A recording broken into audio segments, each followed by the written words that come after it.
Hello and welcome again. My name's Rick. I'm one of the pastors here at Laneway, and if you are joining us either for the first time or this is one of the first times you've been with us, it's really great that you can join us, particularly for this weekend, for Easter, for Good Friday, and we've got Easter Sunday in 2 days' time. This weekend, we get to remember some of the core things about why we gather, why we think our lives are shaped by this person, Jesus, who lived over 2,000 years ago. And I am so excited for you to get to hear more about him if you are visiting. Now, I want you to have a quick chat with the people around you. I know you just did that, and so hopefully you got along. Have a quick chat with the people around you, and I want you to ask each other, what is the best meal you've ever had? Now, I want you to stretch yourself a little bit here. What is the best meal and all the different things? So there's the food, but what are all the other factors that have played into what is the best meal that you've ever had? I'm going to give you like 30 seconds. Go. Minute. Okay. Apparently 30 seconds not enough. Give you a minute.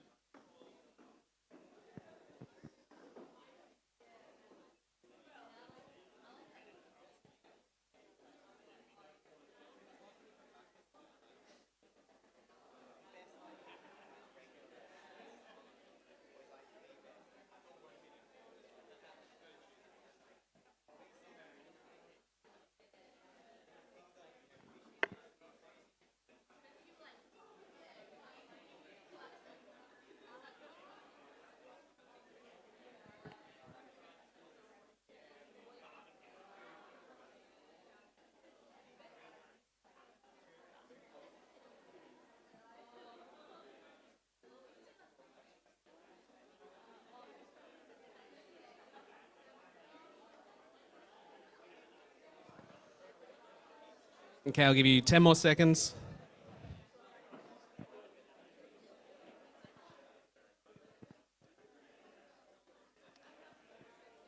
Okay. Now, depending on how good the first person who started speaking's meal was, you may not have gotten to the second person. You may have just had one person who was just ranting about how good this one meal they had was. I heard a few little snippets there. One of the things that I heard, I heard a lot of people go, "Oh, well." I also heard someone say, "There's a lot of different factors." And I reckon that's right. Now, I think depending on maybe when you hear the word meal, you might just go, okay, well, there was this one meal and it was the most expensive thing I've ever eaten and this was it and it was incredible. You might just go straight to the food. But I want to suggest there's actually a lot of different factors that change whether a meal is a good meal or a bad meal. Now, I want to suggest, so if you were invited along by a friend, you may have received a postcard, one of the postcards that's on your table that says, have a meal with Jesus. That's what we've invited you to this weekend, is a meal with Jesus. And I want to suggest to you that that is the best meal that you could possibly have. The best meal that you could possibly have. But it might not be the best meal in the way that you might think of. It might not be necessarily it's the greatest tasting. I want to invite you to the best meal, and I'm going to suggest that there are three things that make a meal really good and that make this meal with Jesus, the meal that is actually offered to us, the best meal you could ever have. The first thing that could change whether a meal is good or not is the host. And that might not have been a factor that any of you had thought of. I wonder if it was, is the host. Now think about it. If you're invited over to dinner with the Queen, that's going to be a very different type of dinner if you're invited over to like a mafia boss. Who your host is, you're going to have a very different vibe about what is this meal going to be like? The type of person that is inviting you over for dinner is going to make a huge difference to the type of meal that you're expecting to have. Now, who is our dinner host here? Now, we saw one meal read to us that Nydia read to us, where Jesus is the host of this meal. You might have heard it's called sometimes the Last Supper. But Jesus actually, if you've read through the Gospels, the biographies, the accounts of Jesus' life, you might actually be surprised. Jesus eating with people comes up quite a bit. Jesus eating with people is something that happens quite a lot. And I would suggest the reason that the meal with Jesus is so good is because he is our host. He is our dinner host. And there's something about him which makes him the best host that you could possibly have. There's actually lots. And because of time and lots of factors, I'm not going to be able to get to go into even to really start scratching the surface. So I want to say, if what you hear today, if it's raising questions for you, can I say, come along to Meeting Jesus with the postcard that's been put on your table. Love to see you there, because we'll get to talk about exactly this for over 4 weeks with great coffee and dessert. But the first thing that makes Jesus a great dinner host is that he's compassionate. He's compassionate. Now, that word compassion, it's a word that we use, but like so many words, it kind of, I think a lot of our emotional words get dulled down. It's like they get a grayscale. Compassion just sounds like nice. They're a nice person. They might feel bad for other people. When the original people who wrote the biographies of Jesus' life said that he had compassion on people, they actually had to invent a new word. There was no word at the time for how deeply Jesus was feeling when he saw people in horrible situations. People who had bad leaders who weren't caring for them and leading them the way they should have. Jesus felt compassion. The word is almost, the original word that we get this from, it is almost like there's something inside of him that is trying to get out. It is a deep, deep pain. It's an anguish that he's feeling when he sees that. Now, this is a dinner host who isn't just all about himself. Jesus is the type of dinner host who has compassion. He cares deeply. And not just for people who are under bad leaders. Jesus cares deeply for the sick, for those who know that they are not perfect. Jesus shows compassion. He feels deep anguish for people. Now, the type of dinner host you want is not someone who's all about themselves, but someone who actually cares for you. I want to suggest the second thing that makes him such a good dinner, one of the things, said there's too many, is that he's in control. He's in control. I don't know how, I want you to have a thing for a second. Have you ever been to someone's house for a meal, or have you had people over for a meal, and it has gone absolutely terribly? When a dinner goes badly, maybe everything is burnt, maybe you added sugar instead of salt, or salt instead of sugar into the meal. Like, there's ways that you can really mess up a meal. But Jesus isn't just in control of the food. He's in control of so many things. The first is that he's in control of himself. Jesus is in control of himself. Jesus is a person unlike any other person you've ever met. They say that in order to be a good leader, you need to be able to lead yourself before you can lead other people. You need to be able to manage yourself. You need to be able to control yourself. There has been no one who's been able to control themselves like Jesus has. People accused him. People wanted to kill him. People threw hard questions at him. Jesus felt angry at times, but he was still in control of himself. But more than that, if you read through the accounts of Jesus' life, Jesus is in control of so much more. Jesus is in control over nature itself. Now, if you've heard some of the accounts of what happens in the Bible, there's quite a famous thing that happened where Jesus is with a bunch of his friends, his followers, on a boat, many of whom were fishermen, and a huge storm came up. And Jesus was so in control over nature, over weather, that he was able to stand up and say, "Stop." And it did. Now, at this point, if you've come along and you don't know who Jesus is, or you've got suspicions that these people are all a bit weird for thinking this might be a point that you're starting to think, okay, yeah. And they think these weird supernatural things happened. Can I suggest, don't dismiss it too quickly. Don't dismiss it too quickly. Come and read the Bible for yourself. Come to Meeting Jesus, because we can have confidence that these things actually are true. These are historical accounts. But Jesus was able to say, stop. Stop to creation, to the weather, the wind and the waves, and it listened. Now, I don't know if you are a parent or you've got younger brothers and sisters, or you've ever tried to say stop to a child. when they're wanting to do something. I don't have that sort of control over my own kids. Yesterday, one of my children, beautiful, having to join us online, was drawing on the table. Couldn't stop her. Needed to remove the pen to stop the situation. I don't have that sort of control.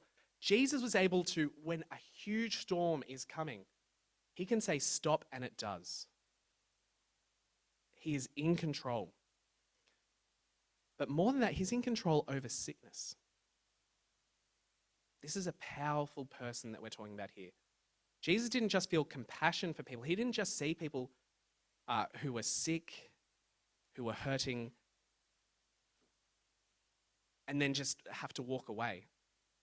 Jesus is so powerful that he saw them and he had compassion on them and he was able to do something. He healed people born blind. He healed people who weren't able to walk. He healed people that modern medicine couldn't heal. Jesus is in control. But relevant to Easter, to what we're talking about at the moment, Jesus is in control of something even more than that. He was in control of his own destiny. Now, not in a cliche, be in control of your own destiny type way that you might see on a bookmark or a poster or in a nice book that you pick up at Dymocks. Jesus is in control of his destiny. Jesus knew where his life was headed. Now, we all know that we're going to die. But Jesus didn't just know that he was going to die. He knew how he was going to die. He knew that he was going to suffer. If you have a look at verse 15, might come up on the screen. If not, just have a listen. As Jesus was talking, he said, "I've eagerly desired to eat this Passover with you before I suffer." Jesus knew that he was about to suffer. There's times that people wanted to kill him before, and he escaped because it wasn't yet time. But he kept saying, this is what's going to happen to me. I'm going to be handed over and I'm going to be killed. He knew it would happen. And verses 19 and 20, he said that his body would be broken and his blood would be poured out. Jesus knew where he was going. He knew that he was going to his own death, and he was in control of that. We'll come back to that a bit later, about why that is so important. But for now, it's enough to say there's no person that has walked on this earth or that will walk on this earth that is a better person than Jesus. Not just a little bit, he's just in a different category. And so when it comes to a dinner host, someone who's inviting you to a meal, there is no one better than you could have than Jesus. The second thing I want to suggest that makes a good meal is the guests. Now, there'll be a photo that comes up on the screen. This is a wedding that happened in India a few years ago. Now, does anyone know who these people are? No? They've had the most expensive wedding in history. Over $100 million was spent on their wedding. Isha Ambani married Anand Piramal. Now, Isha is the daughter of the richest man in Asia. And her husband, well, his dad just owns a measly $5.4 billion. But in the reports about the wedding, he barely gets mentioned because that's how much richer her dad is.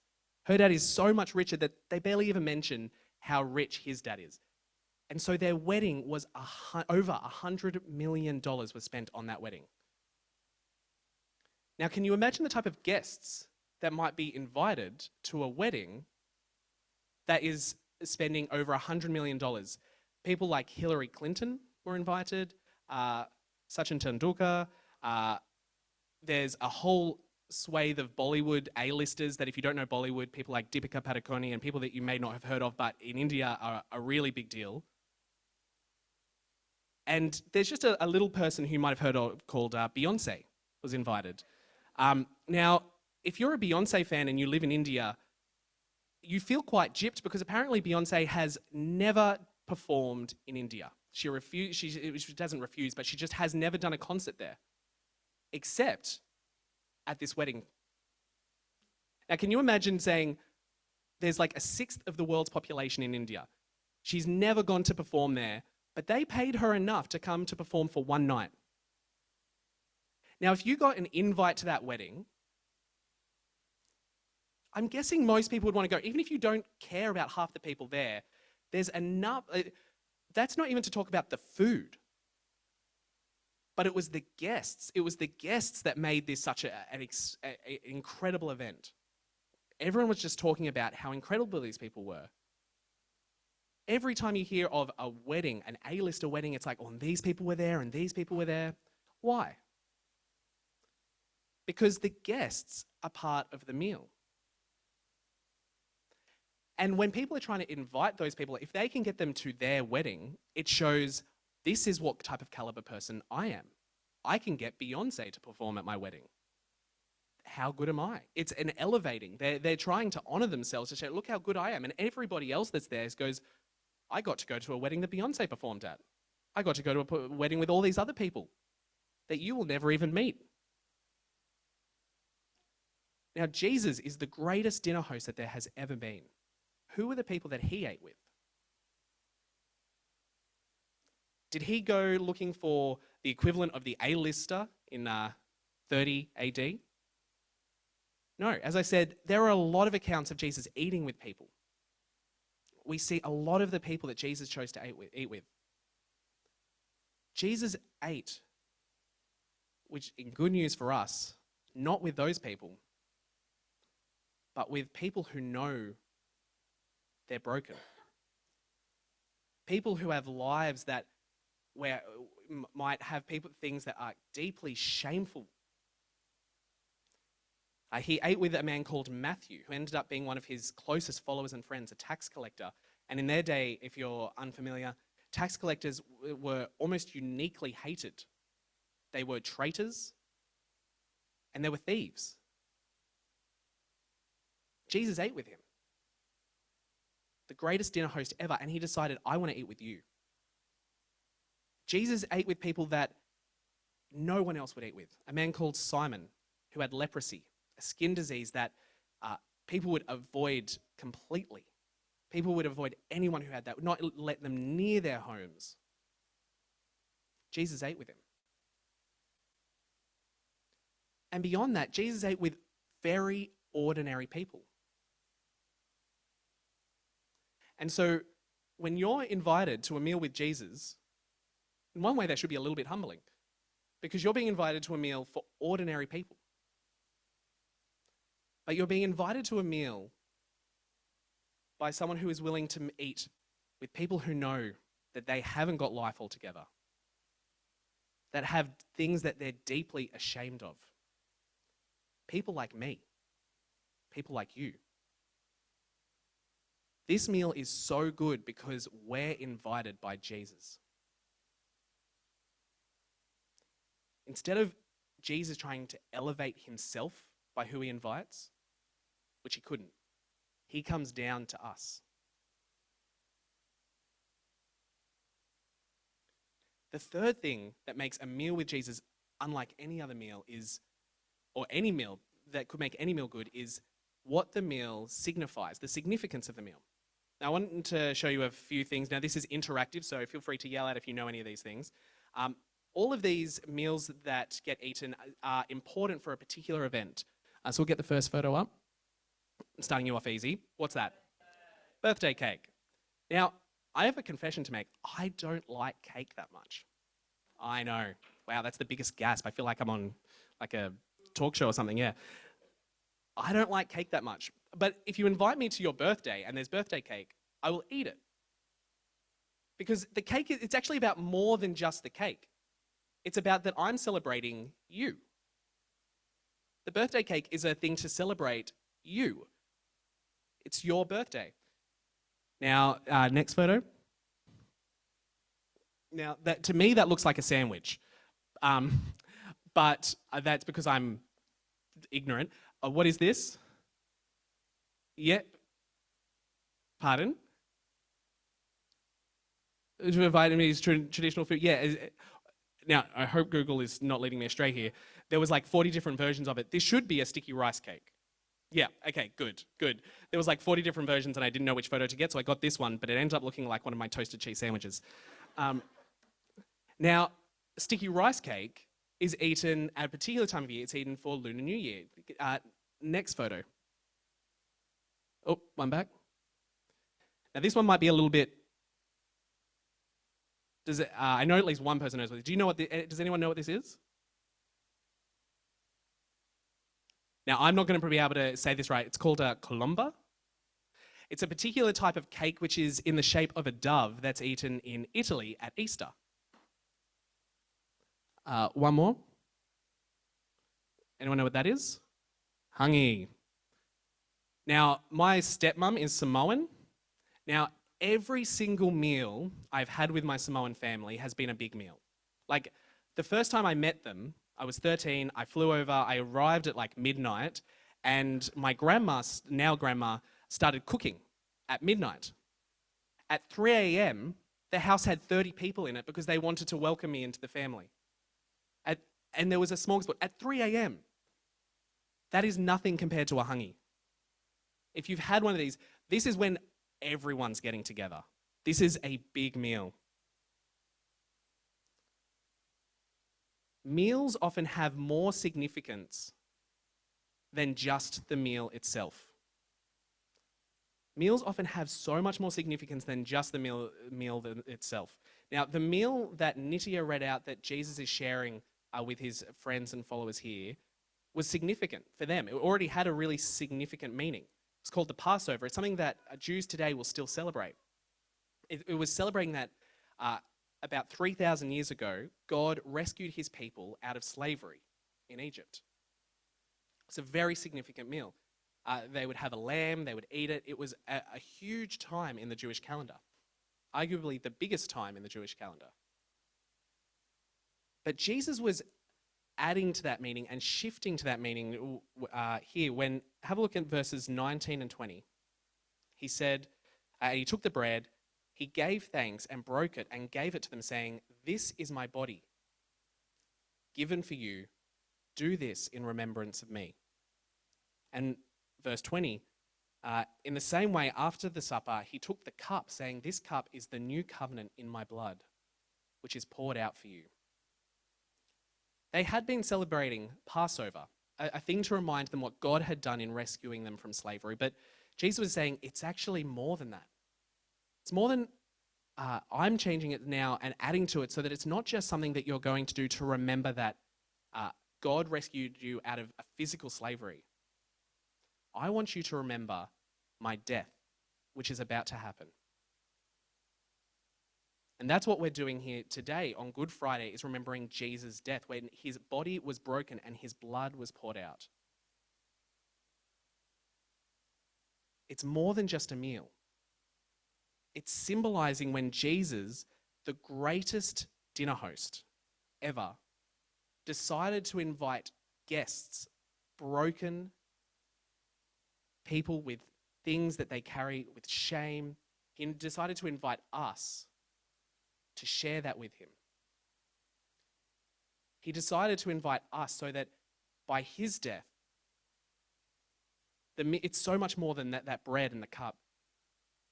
What's happening here is Jesus is saying, when I die, that is for you. That is for you. When Jesus died, it was so that us who are not going to be invited to any A-lister wedding, A-list party, he's come to us and said, I want you. I want to have a relationship with you. And so he died so that the problem that was standing between us and God was gone. Friends, I want to invite you this Easter to enjoy a meal with Jesus. Now, we're going to have some good food today, and we're going to have some good food on Sunday. But it's actually about more than the food. Coming to have a meal with Jesus, coming to Jesus and knowing that he is the perfect person. He is the only one who could have died.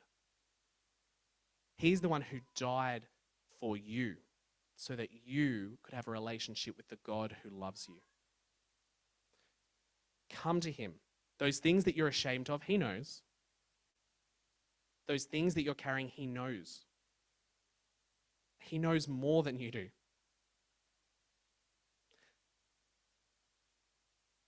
and he came and he died for you.